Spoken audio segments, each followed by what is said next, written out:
Did you ever notice that the toilet paper color is usually white?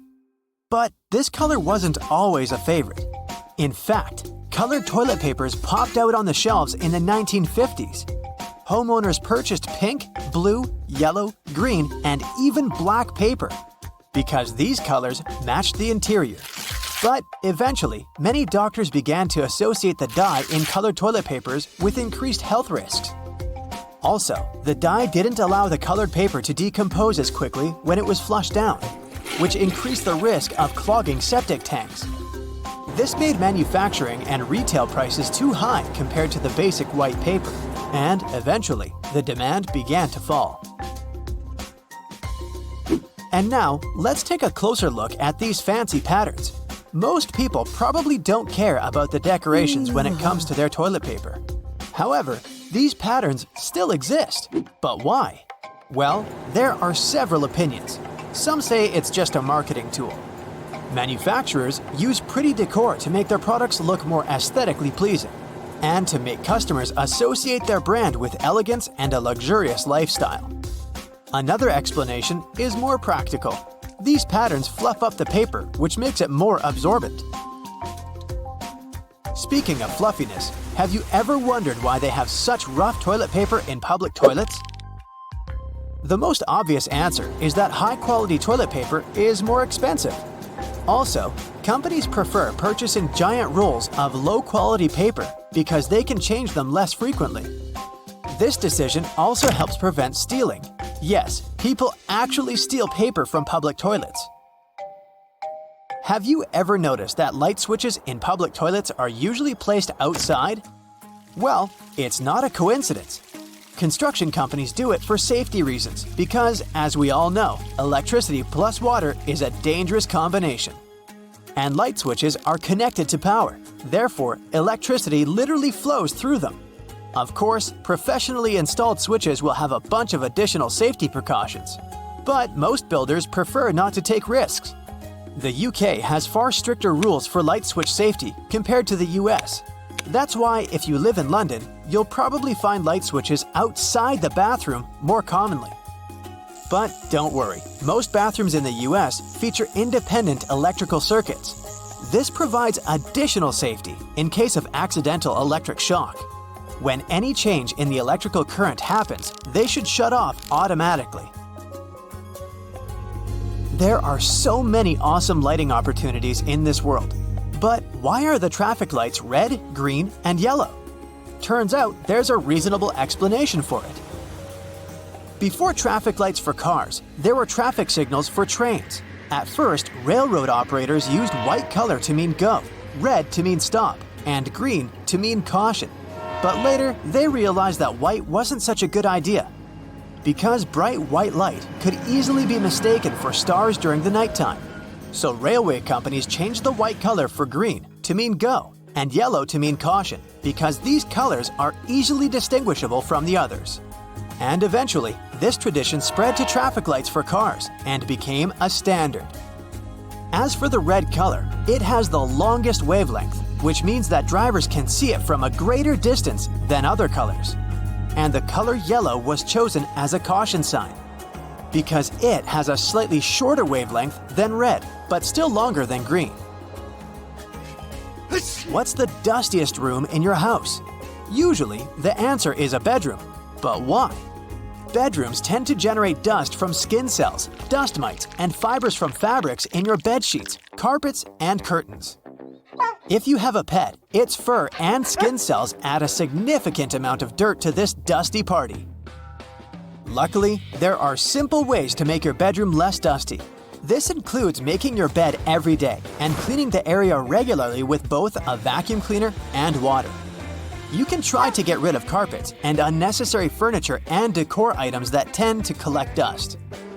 Also, pay attention to the quality when you buy curtains or bed sheets. The looser the fabric, the more dirt it collects. And finally, you can ban your pet from entering the bedroom. But let's be honest, you would never do that. Modern air purifiers, air conditioners, and ceiling fans can help make your sleeping area cozier, but make sure to clean them regularly. Otherwise, if your filter is dirty or clogged up with fur or any other pollutants, it won't collect new dust properly. And the dust would end up on your bedroom surfaces. Speaking of dust, did you know that you can clean the edge of a broom with a dustpan? This zigzag over here is not only for aesthetic purposes, you can use it as a comb for the bristles. Have you ever had these marks behind your ears after wearing your glasses? Sometimes it can even take them weeks to go away.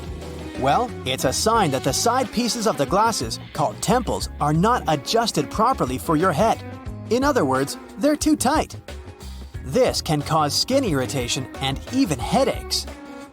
If they're bent towards the area behind your ears, they can press on the fragile part of the skull. So, keep in mind that temples should not only have the correct size, but also correct adjustment. A professional optician can easily fix this problem. It's way safer than trying to do it on your own. Box graters can be used in a horizontal position too. In many cases, it's much more convenient to grate a carrot or a big block of cheese this way. If you want to grate a soft product like goat cheese or mozzarella, you can put them in the freezer for about 30 minutes before grating. Also, there's a way to make the cleanup easier and prevent the cheese from sticking. Spray the grater with a small amount of oil before using it. And now, let's take a look at the most unpopular sides of the box grater. Have you ever used them? This side is actually designed for slicing. It's pretty handy if you want to make thin vegetable slices for your salad or pasta. Or sliced potato chips. And these tiny punched-out holes are designed for zesting or very finely grating. Graters are pretty useful for the next non-food tip. If you're on a budget, you can purchase this super cheap laundry soap. Grate a small amount and throw it right into your washing machine instead of using the regular washing gel. Did you know that you can change which way the refrigerator door opens? There are hinges over here. If you attach them on the other side, the doors will swing the other way. But before trying to do any repairs by yourself, make sure to disconnect the power source. And read the instructions for your particular model of the fridge. Have you ever noticed that there's a shiny side and a dull side to tinfoil? Many people believe that it matters which side is used up or down because the shiny side would trap the heat better. But in fact, it makes no difference at all. The manufacturing process makes the two sides look slightly different, but they both serve their purpose equally. Tinfoil can be used not only in the kitchen. Here's a little known battery hack. Let's say you're out of AA batteries. No worries, use a smaller AAA battery and a bit of tinfoil. Just insert it on one of the ends. This will work because both AA and AAA batteries carry the same amount of voltage. Did you know that Chinese takeout food containers unfold and turn into plates? All you have to do is just to disassemble it from the two sides, and gravity will do the rest. By the way, the old school name for this type of paperboard container is an oyster pail, because it was originally designed to hold oysters. There are two sides to every story. Just like to a regular cotton pad. Two different textures, to be more precise. One is smooth, and you're supposed to use it for more sensitive areas of your face, for example, the eyes. The rougher side can help you remove makeup and clean your face in less sensitive areas, like the forehead. If you like having greenery in your home, you've probably noticed the flower pots have holes at the bottom. These holes are the reason your green friends live a happy life. They're extremely important for water drainage. Thanks to these holes, you'll avoid stagnant water buildup that can eventually ruin your plant. Also, thanks to those holes, roots can grow and expand beyond the limits of your pot. Have you noticed aviator sunglasses mostly have green lenses? It has something to do with their origin. First, they showed up in the 1930s. Before that, pilots had goggles to protect their eyes while they were in the air. High altitudes with glaring sun and sub-zero temperatures were a real test for their eyes. The goggles helped them with those issues, but there was another one. Since the temperature differences between the air outside and within the goggles were big, the lenses would fog up and obscure the pilot's view. So, the company Bausch & Lomb came up with teardrop lenses surrounded by a light metal frame. These lenses were dark green because this tint cuts out blue light, which is also a problem for pilots when they're flying above the cloud line. Plus, green lenses also reduce glare and improve contrast and sharpness. Holes in the side of your Converse sneakers? Are those really necessary? Well, they allow air to enter your shoe so your feet can stay cool. You can also use them to style up your shoes and tie them in different ways too. There are 2 reasons plastic bottles have grooves. First, if you're drinking cold water and it's hot outside, you'll see there's a lot of condensation on your bottle. Or maybe if you're playing some sport or working out. Your hands are sweaty, and if a bottle had a smooth surface, it would be more difficult to grip it, so the ridges are there to improve your hand grip. The second reason is that because of these ridges, manufacturers can use thinner plastic. That means they need less material in overall production. And that plastic is still firm enough for the bottle to maintain its shape. Wooden coat hangers are not just there to look nice. Since they're made of cedar wood, they bring a nice scent to your closet. Plus, they repel bugs. They're also quite firm, so they come in handy for heavy clothes, such as jackets. And it's hard to damage them. So, they'll serve you longer. You may have noticed there's a colored square at the bottom of your toothpaste. These blocks mostly come in blue, red, green, and black. They are some sort of eye marks, since they help manufacturing machines at the assembly line recognize where and when to cut the toothpaste and seal the end of the tube. Some boots have loops at their top and back. Looks like a fashion statement, doesn't it? Or maybe it's something that manufacturers add for fun. But those loops actually have their purpose. With them, you can pull the shoe up when trying to wear it. Plus, you can easily hang them or use the loop for better support for the laces. Confession time. Remember those attachments your vacuum cleaner came with? Did you also put them somewhere aside and never use them again? They're actually pretty helpful when you're cleaning the house because you can use them for particular areas that are sometimes hard to reach with the regular attachment. We all know what the vegetable peeler is for, but besides peeling the skin of carrots or potatoes, you can use it for onions too. It may be faster than doing it with a knife, plus it will save you some onion tears. Some sweatshirts have something pretty specific in the neck area.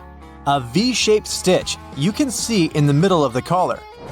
The ribbed insert, similar to the ribbing at the hem and the sleeves, would allow the owner to put the garment on more easily, and it wouldn't even lose shape.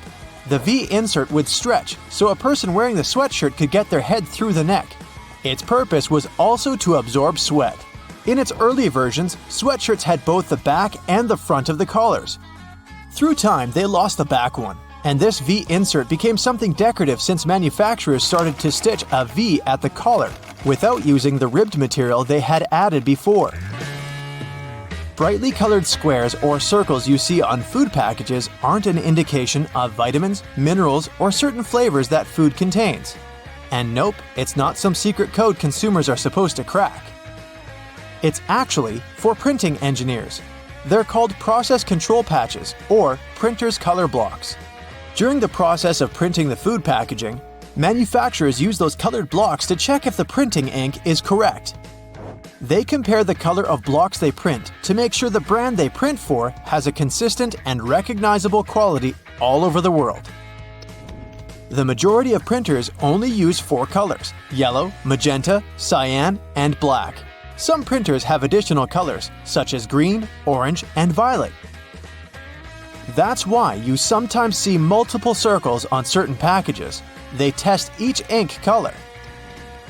Margins in notebooks. They're not there as some sort of a guide for taking notes and writing. Someone came up with a potential solution that was supposed to protect the written work from, well, rats. They used to be pretty common residents in people's homes. They are known for their diet, including basically anything, like paper, for example. So, people started adding wide margins as an appetizer that was supposed to keep rats full. This way, they wouldn't want to get to the main dish, the written pages. Suits have a buttonhole close to the top of the lapel. Manufacturers sew it shut so you can't open it without ruining your suit. And when you compare it to the other lapel, you see that one is completely smooth, without any clues. You won't find such an unpartnered buttonhole on a suit jacket only. Camp shirts, pea coats, and some other clothing pieces have them too. And they have to do with the history of lapels.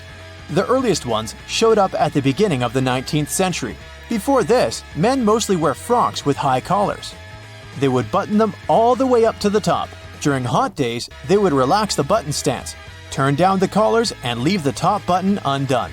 It was a relief from the swelter. Plus, their folded over laps would be symmetrical at the chest, and today, we recognize that as a lapel. People stopped using that buttonhole after they came up with the lapel, unless it was for some formal occasion. Like, for example, when you wanted to put a flower in there. That's why suit makers left it, as a fashion feature. Tea bags. It's pretty easy to guess what they're for, but they come in handy if you have smelly feet after a long day in your shoes. Just pop tea bags, unused of course, in your shoes during the night. By the time you wake up, tea bags are going to effectively absorb all the unwanted odors. Binder clips can also have a helpful purpose besides their main one. You can clip your money to keep it together. Same is true for paper clips. If your favorite bracelet broke and you're looking for a way to hold it on, a paper clip might help. Just hook one through each end of the bracelet, twist it tightly, and your bracelet is good to go. If you've ever gotten bored while waiting in a car, like I have, you might have played around with a headrest. Yep, you can pull them off, and they'll come right off relatively easily. It seems useless at first, but that's something you'll want to do if you're ever trapped in a car and need to break a window to get out, like I do. Even a box of aluminum foil has its secret. On the side of the box, you can see a small tab you can push in. So simple, but that's what actually holds the roll of foil in place. This tab makes it way easier to unroll a sheet and tear it off without any frustration. Ever wondered why gripping a certain tool, handle, or even a pen kind of feels more secure when it's coated with a rubbery material? The keratin of the outer layer of the human skin is rough and stiff at a small scale. So let's say you have a polished metal or glass which is stiff but also a smooth and impenetrable surface. When you encounter that, the actual contact area is small, as is the friction at the beginning. Your sweat pores secrete moisture, which is why the keratin gets hydrated and becomes softer. Because of that, it requires many seconds for the contact area to increase to the same value it reaches almost right away with some soft materials like rubber. This mechanism might be used by our tactile senses when we want to identify materials. Now, the pom-poms on beanies and other hats have their purpose, and it's not just to look cute and fluffy. Well, at least they did have a purpose. One of the theories says French sailors used to wear hats with pom-poms so they wouldn't hurt their heads on the ship when the weather got rough. Yup, the ceilings of the ship were really low. When the waves were too big, bang, you could easily hit your head on the ceiling. So the pom-poms came in handy. Now they're just a cute addition to our winter caps. That mysterious drawer under the oven, the one where you keep all your kitchen gear you just don't know where else to put? Well, you used it well in that case, but the drawer was originally designed for keeping your meals warm, at least until you're ready to serve them. And that space under your lower cabinets that protrude slightly and can't be lifted, this area is also called a toe kick. It's the reason why you can stand closer to the counter while cooking. Also, the doors of the cabinets are off the ground, so they'll swing over your toes. The cabinet under the sink isn't for storage either. Maybe that's where you keep your cleaning products, but its real purpose is to give you access if your sinks leak and you need to do some plumbing work. That weird little hole at the top of a lollipop stick you can see after finishing a candy is not a whistle. It has something to do with the manufacturing process. When pouring hot molten caramel into a mold, some of it will seep into this mysterious hole and harden. This way, the candy will stay on the stick and won't fall off. Keyboard letters aren't just randomly arranged the way they are. The first keyboard ever made belonged to the typewriter. Typists eventually got so good at their job, they started typing too quickly. So the key arms would get cross-wired at some point and stuck. That's why manufacturers had to make the order of keys more random to intentionally slow down typists so they could keep the machine running. Do you like to let those brushes on the side of the escalators in malls polish your shoes? Believe it or not, that's not their main gig. The bristles are there for safety. People used to get their bags and clothes stuck in those escalators when they would stand too close to the sides. These nylon bristles kind of play with people's minds, and they keep their feet away from the escalator skirt panels and avoid accidents. Most people assume bobby pins have curves for fashion, which is why they mostly place it in their hair with the wavy side up. But those little waves are actually there to catch the underlying bulk of hair and grip the pin into place, so the wavy side should go down. You've probably noticed measuring tapes mostly come with a metal stub that ends with a small slot. If your hands are full of stuff, simply hang the slot on a nail for measurement. If you take a closer look, you'll see the stub is a little bit serrated on one side. This means you can use it to mark the points, so you don't even need a pencil. If you spend a lot of time in planes, you've probably noticed that little hole located at the bottom of the window. Nothing to be nervous about. It's what keeps us safe while flying high. It's something called a bleed hole. You can see right there in the middle of the pane of the 3 window panes that actually protect passengers from the outside pressure. This hole may be tiny, but it takes all that pressure off the outer one. The hole also gradually exposes it to cabin pressure, which helps with fixing pressure imbalances on the windows, if there are any. There's a number 57 staring at you from the middle of the Heinz ketchup bottle forever. According to the company, only 11% of people are aware the number really has nothing to do with the product label. It's actually a sweet spot where you can tap to get the sauce onto the plate.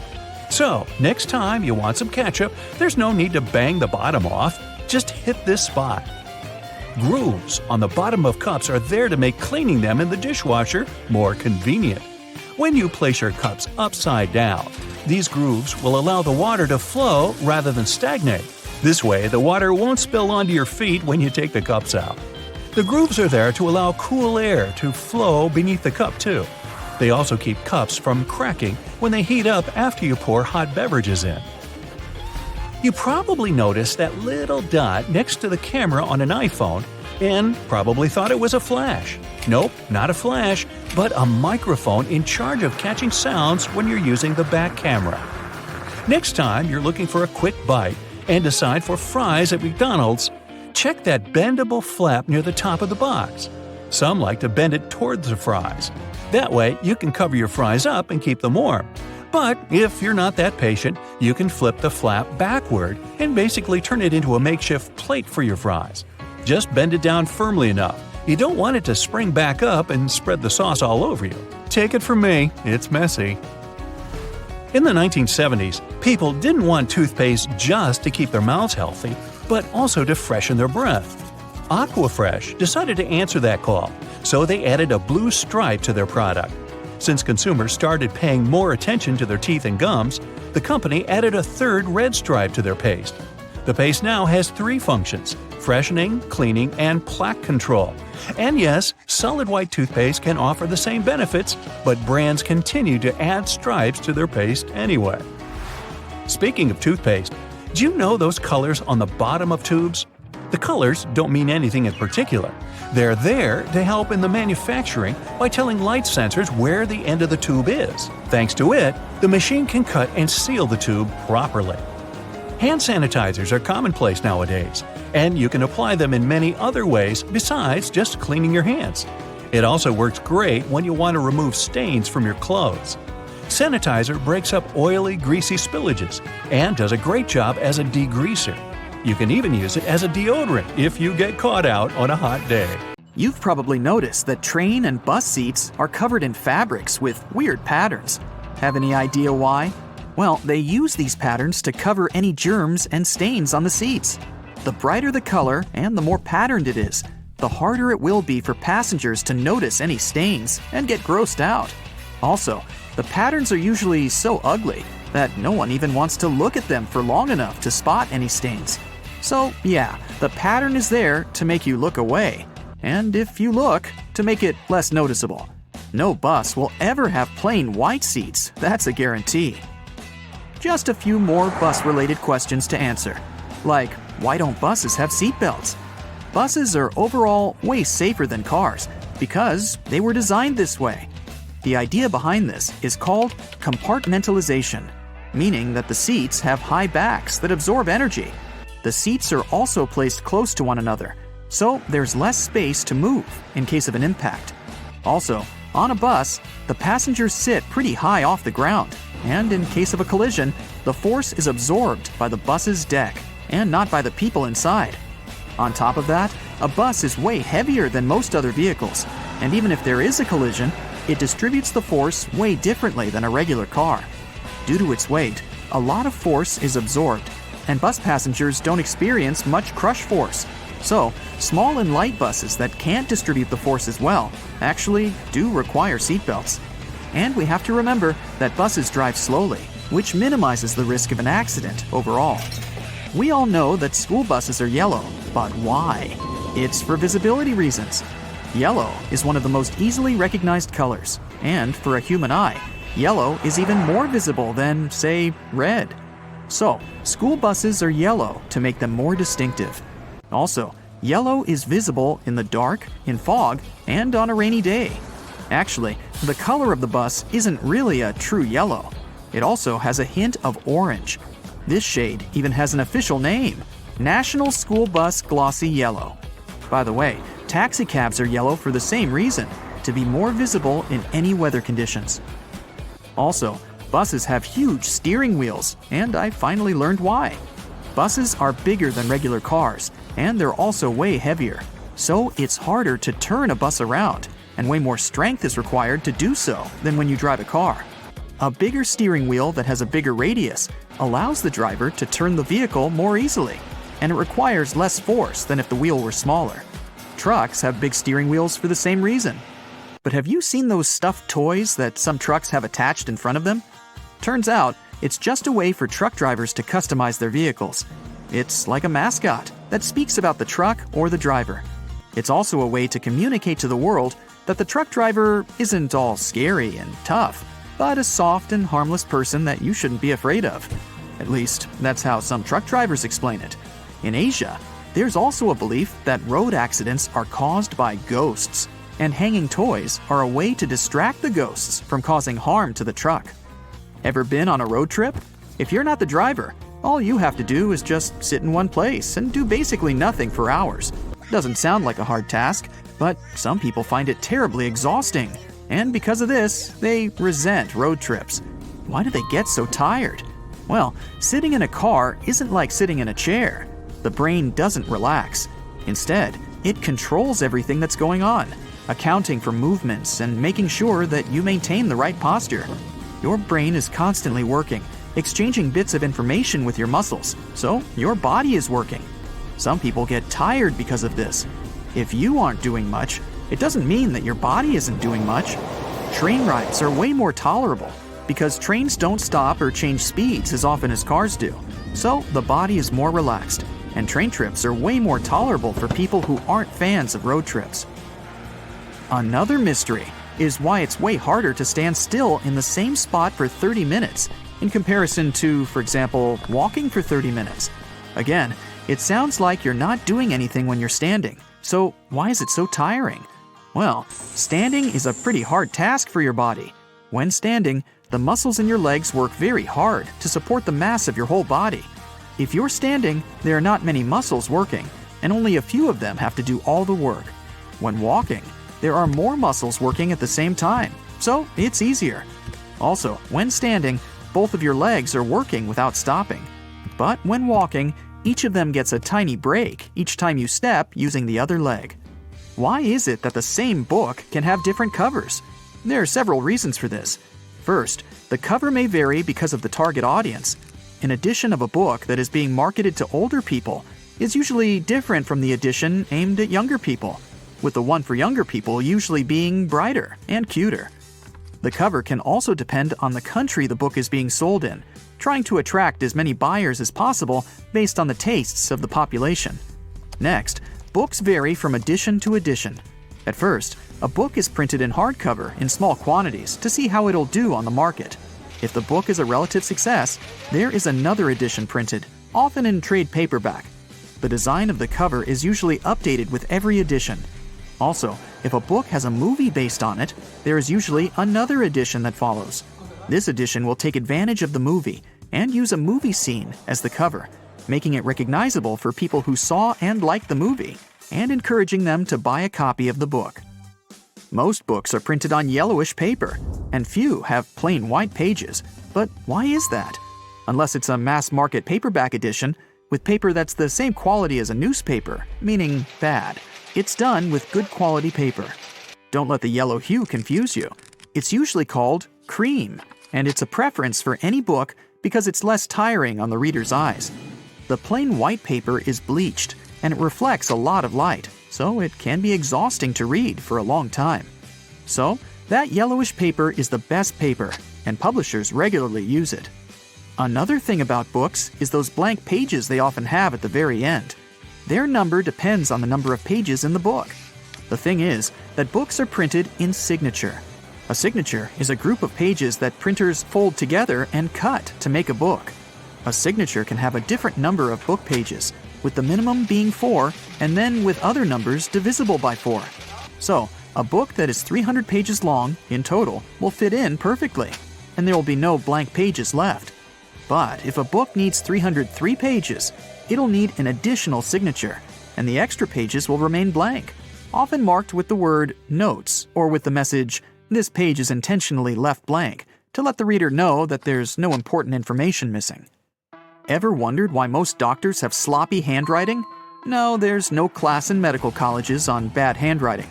The reason why it's so common is that doctors are always in a rush, and they write as fast as possible to keep their momentum, so there's no time to care about writing nicely. Also, keep in mind that you're not the only person who they write a prescription for over the course of a day.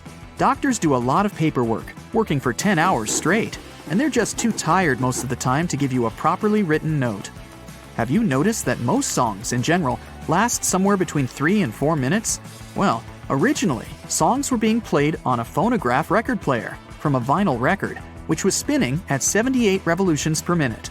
So, the size of the vinyl record basically determined the length of the song. There were 2 basic record sizes, a 10-inch one, which had room for about 3 minutes of playtime, and a 12-inch, which could fit a 4-minute song. So, at the beginning of the 20th century, if an artist wanted their song played, they couldn't make it longer than that if they wanted to be able to sell a record. Times have changed, but still, most songs are about 3 to 4 minutes long. The initial reason for sticking to this pattern was also because of radio. If a song was too long, it would either get cut in half or some parts would be left off to make it fit into the 3 to 5 minute radio standard. If an artist wanted the song on the radio, and if they wanted to earn money from it, they'd do their best to make a song that fits the standard, so that the whole piece could be played without alterations. Today, even if there are longer songs, a 3 to 4 minute song is now a tradition that artists typically stick to.